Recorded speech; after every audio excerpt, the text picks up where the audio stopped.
Hello everyone, আসসালামু আলাইকুম। কেমন আছেন আপনারা? আলহামদুলিল্লাহ আমি ভালো আছি। বৃষ্টি স্নাত একটা সকালবেলা উঠলে সকালের প্রকৃতিটা দেখতে খুব ভালো লাগে, তাই না? কি সুন্দর নির্মল। তবে সকালবেলা উঠতে ভালো লাগলেও সকালে নাস্তাটা বানাতে আমার একদমই ভালো লাগে না। আমি কিন্তু রান্না করতে প্রচণ্ড ভালোবাসি, মানে সারাদিন রান্না করব কোনো সমস্যা নেই, কিন্তু সকালে উঠে রান্না করাটা আমার কাছে খুবই বিরক্ত লাগে।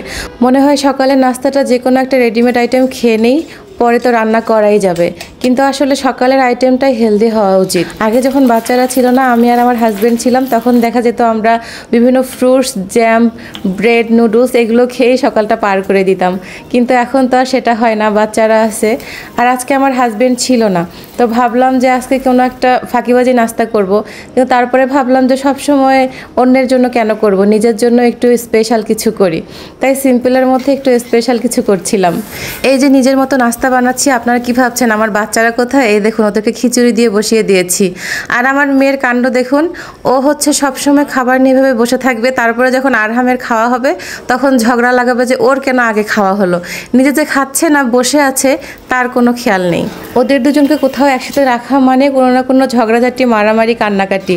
এই যে নাস্তার টেবিলে বসে হাসাহাসি করবে দুজনে, হাসতে হাসতে দেখা যাবে ঝগড়া লাগে। তারপর আবার এই যে পানি সামনে থাকবে, পানি একজন অপরজনের গায়ে দিয়ে দিবে। অনেকে আমাকে বলে যে একবারে তোমার যমজ বাচ্চা হয়ে গিয়েছে, এটাই ভালো হয়েছে, একজন অপরজনের সাথে খেলতে পারে, সময় স্পেন্ড করতে পারে, ওদের একাকিত্ব লাগে না। আসলে এরকম কিছুই না। যমজ বাচ্চা আপনার নাই জন্য আপনি এরকম মন্তব্য করতে পারেন, যদি একবার হয় বুঝবেন, একদম পাগল হয়ে যাবেন। আপনি সত্যি করে বলুন তো, আপনি কি আপনার ভাই বোনের সাথে খেলতেন না মারামারি বেশি করতেন? নিজের ভাই বোনের সাথে মানুষ কখনো বেশি খেলে না, মারামারিই বেশি করে, ঝগড়াঝাটিই বেশি হয়। তো এই তো আপনাদের সাথে বকর বকর করতে করতে সকালের নাস্তা শেষ করে আমি এবার এসেছি পার্সেল ওপেন করতে। আমার আজকের পার্সেলটি এসেছে মেহনাজ মার্ট পেজ থেকে। তবে আপু আমাকে সারপ্রাইজ দিয়েছে। আসলে আমি একটা বেবি ড্রেস অর্ডার করেছিলাম আমার মেয়ের জন্য, কিন্তু উনি আমার মেয়ের জন্য আরেকটা ড্রেস গিফট হিসেবে পাঠিয়ে দিয়েছেন। আলহামদুলিল্লাহ আলহামদুলিল্লাহ, এটা আমার পেজের প্রথম গিফট, তাও আবার আমার মেয়ের জন্য। এর আগেবার ঈদে আমি আপুর কাছে একটা ব্লকের শাড়ি নিয়েছিলাম এবং একটা ভিডিও বানিয়েছিলাম। আপুর কাছে ভিডিওটা অনেক ভালো লেগেছে। আর হচ্ছে আপু নাকি আমার ব্লগ দেখে। আমি যখন তাকে পেজে নক করেছিলাম জামা নেওয়ার জন্য, বলছে আপু আমি তো আপনার ব্লগ নিয়মিত দেখি, আপনার ব্লগগুলো অনেক সুন্দর হয়।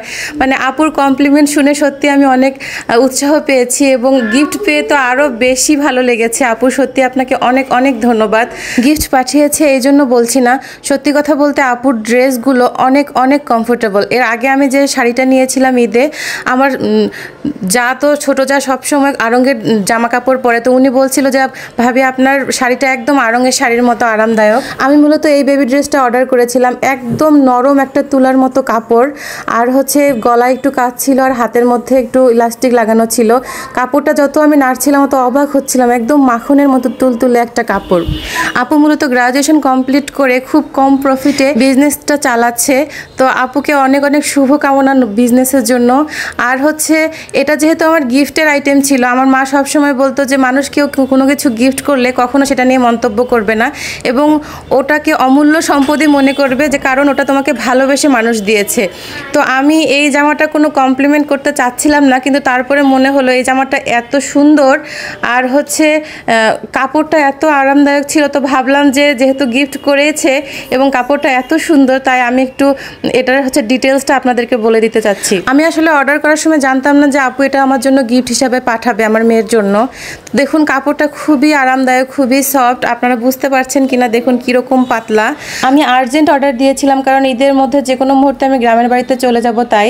তো হাতে পাওয়ার পর আমি যখন দেখি যে একটা জায়গায় দুইটা ড্রেস, তখন আপুকে নক করেছিলাম, তো আপু বলেছিল এটা মামামের জন্য আমার পক্ষ থেকে একটা গিফট, ছোট্ট উপহার।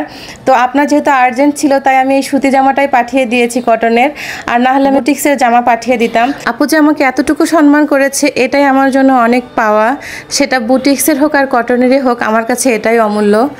তো আপু অনেক ধন্যবাদ। আর এই তো জামার সামনে এরকম ফুল ছিল আর হচ্ছে লেজ লাগানো ছিল পুরো জামাটায়। এবারের ঈদ যেহেতু একদম গরমের মধ্যে, এরকম সুতি জামা হতে পারে আপনার বাচ্চাদের জন্য বেস্ট চয়েস। আমি যখন এরকম ভিডিও করি দেখুন আমার বাচ্চারা কি করে। আরহাম তো একদম সিসি ক্যামেরার মতো শুয়ে শুয়ে আমার ভিডিও করা দেখছিল, আর আরেকজন পুরো আমার সেম টু সেম নকল করছিল নিচে বসে, আমি যেভাবে দেখাচ্ছিলাম ঠিক সেভাবে করছিল। আমি কিন্তু আমার ঈদের জামা এনাদের পেজ থেকে নিয়েছি, আমার জামা দেখতে হলে ঈদের ব্লগ দেখতে হবে। তো আজকে এই পর্যন্ত, thank you for watching my video. আল্লাহ হাফেজ।